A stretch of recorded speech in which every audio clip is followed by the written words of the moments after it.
আল্লাহর রহমতে আমার এইবারে রোজার ঈদটা অনেক ভালোই কেটেছে। শুধু ঘোরাঘুরির মধ্যে দিন কেটেছে আমার। ঈদের প্রথম দিন শুধু নিজের আত্মীয় স্বজনের বাসায় ঘোরাঘুরি করেছি, আর ঈদের দ্বিতীয় দিনটা চলে গিয়েছিলাম আমার মিষ্টি বোনের সাথে ঘুরতে। আসসালামু আলাইকুম এভরিওয়ান, ঈদের দ্বিতীয় দিনের জন্য ঈদ মোবারক, ঈদ মোবারক, ঈদ মোবারক। তো প্রতিবারই এরকমই হয়, যখন আমি কোথাও ঘুরতে বের হই তখন আমি খুব কনফিউশনের মধ্যে চলে যাই। কনফিউশন হচ্ছে এইটা যে আমার এই ঈদের জামাগুলোর মধ্যে আমি কোন জামাটা পরবো সেটাই আমি বুঝতে পারতেছিলাম না। গাইস, আমার সাথে যা হয় তোমাদের সাথে কি তাই হয়? তোমরাও কি আমার মতো এরকম কনফিউজডই থাকো? যাই হোক, অনেক কষ্টে পরে একটা ড্রেস চুজ করলাম যে এইটা পরে আজকে বের হব।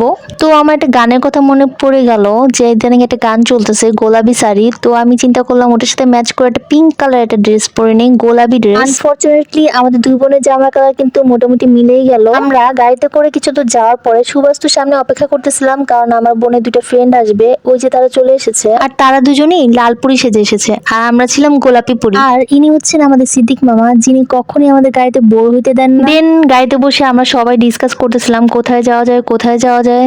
তো আমরা 100 ফিট যাওয়ার জন্য প্রস্তুতি নিয়েছিলাম, কিন্তু হঠাৎ করেই সবার মন চেঞ্জ হয়ে গেল। পরে বললো যে গুলশানে যে শেফ টেবিল সেখানে সবাই যাবে।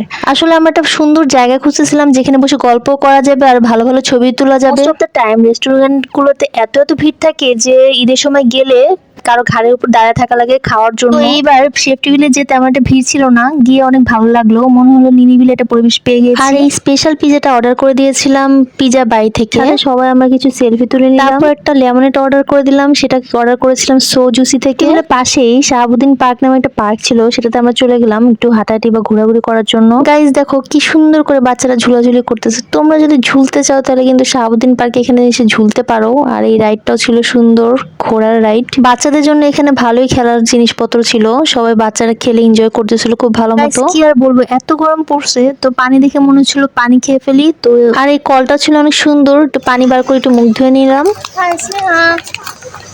আমরা এখন শাহাবুদ্দিন পার্কে বেড়াতে আসছি দুটা ছোট্ট বোনকে নিয়ে।